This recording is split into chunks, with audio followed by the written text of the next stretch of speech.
ngo burya umuturanyi mubi ngarutwa n'itongo, inshuti mbi nayo ishobora kuguteza ibyago, amarira, amaganya ndetse n'ibihombo bishobora gusumba kure cyane kuba nta nshuti ufite. Akaba ariyo mpamvu muri iki kiganiro tuje kukubwira ko ari inshuti eshatu cyangwa se abantu batatu utagomba kuzigirana arimo ugerageza kugira inshuti. Inshuti zagiye ziteza abantu benshi ibyago, muzi bya Iskariyoti ndetse n'umwigishwa wabo Yezu, muzi bya Samson na Delila ndetse n'abandi bantu bakomeye bagiye babaho ku isi, haba muri politiki, mu bugambanyi karundura bukomeye cyane n'ubutiriganya bwinshi bw'ubucurabwenge, akenshi bikorwa n'abantu bahemukirwa n'abari inshuti zabo. Biragoye ko wari wagwirika mutari muziranye ngo mube muri abantu bakururanaga hafi aho ngaho, uwo nguwo n'ubundi ntiyabona aho guturuka, cyane ko ngo n'akamasa kazaca inka ngo burya gaturuka rwagati muri zo. Nje kukubwira abantu batatu utagomba na rimwe kuzigira utegereza kugira inshuti. Nje ndi Sylvain, nkaba nje kukuganirira kuri iyo ngingo. Niba utarakora subscribe, urebe munsi iyi video handitse subscribe ukandeho kugira ngo na video z'ubutaha ujye uzikurikira. Duhereye ku muntu wa mbere, ngo burya ntuzigere ugira inshuti umuntu utakurusha ubwenge. Rimwe na rimwe twebwe dushishikarira kugira inshuti z'abantu turusha ubwenge, ngaho ngo tuzabitegekera ngo tujye tubaha amabwiriza n'ibyo bakora, ariko burya ngo biteje ibyago kugira inshuti urusha ubwenge. Ngo burya ngo umunsi wisanze mu itsinda ry'abantu ari wowe ufite ubwenge kubasumbya, ngo ujye umenya kuri mu njiji nyine ubu uri ahantu hatariho. Ngo biba byiza kugira inshuti zikurusha ubwenge kugira ngo nuyoba, kugira ngo nukenera inama cyangwa ukagira ikindi kibazo runaka gikeneye ubufasha bw'ibitekerezo, inyunganizi ndetse no gukosorwa, zijye zigufasha zikube hafi kandi zikunganire. Nugira inshuti urusha ubwenge gusa, izo nyine uzaziyoboza inkoni y'icyuma, ujye uziha amabwiriza n'amategeko, uzikosora aho byapfuye, uzigira inama, uzifashe mu iterambere, ariko wowe ubwenge bwawe ntibuzigera bwiyongera, ubu uzaguma uko nyine, ndetse nureba nabi bizasubira hasi, kuko gutindana n'injiji cyane niko zigukurura zigusubiza hasi mu bujiji, nyine ukamera nkazo. Inshuti ya kabiri ngo utagomba kuzigira ugira ni inshuti itakurusha ubushobozi mu mafaranga cyangwa se mu mikoro.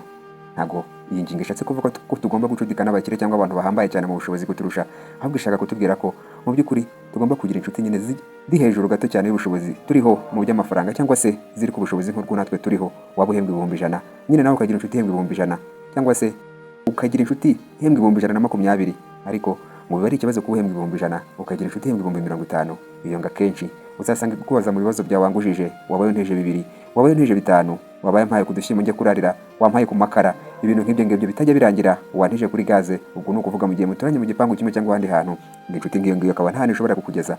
Rimwe na rimwe abahanga ngo mu bumenyi ngo akaba ari iyo mpamvu batangaza ituma iyo umuntu akize atandukana n'inshuti zikennye, ngo kuko iyo ukize ukagomba gukururana n'abatindi ngo bagukurure bakagusubiza aho wavuye.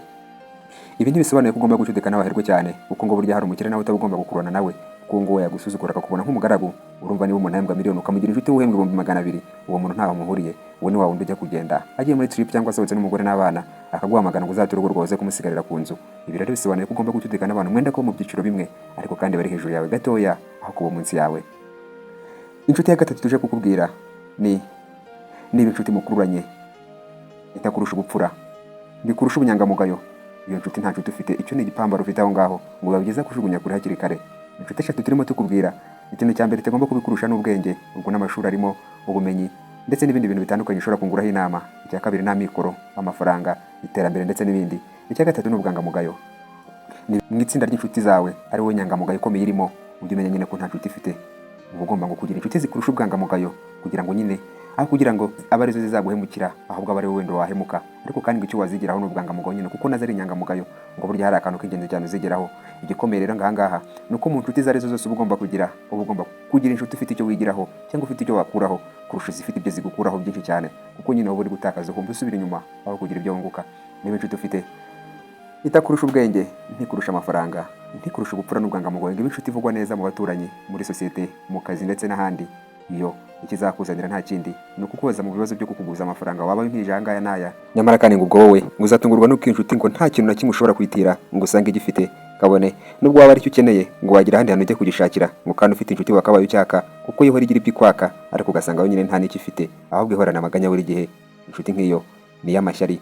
Rimwe na rimwe ngo niyo bitinzira kuroga cyangwa se ikakwica abana, ikakugambanira ibonye hari ibyo ugiye kugeraho bishyashya, ndetse n'ubundi bugizi bwa nabi butandukanye nyine, bitewe n'uko ufite inshuti mutari ku rwego rumwe. Ngo burya niba uri mwiza ushinguye, uba ugomba no kugira inshuti z'abasirimu nyine nkawe. Niba ufite amashuri runaka, ngo biba byiza kugira abantu b'inshuti bafite mu mashuri cyangwa se hafi aho. Ngo ariko burya biba ikibazo kuba utemberana lisanse ukagendana n'umuntu waviriyemo muri primaire mu wa 2, ugasanga niyo inshuti yawe.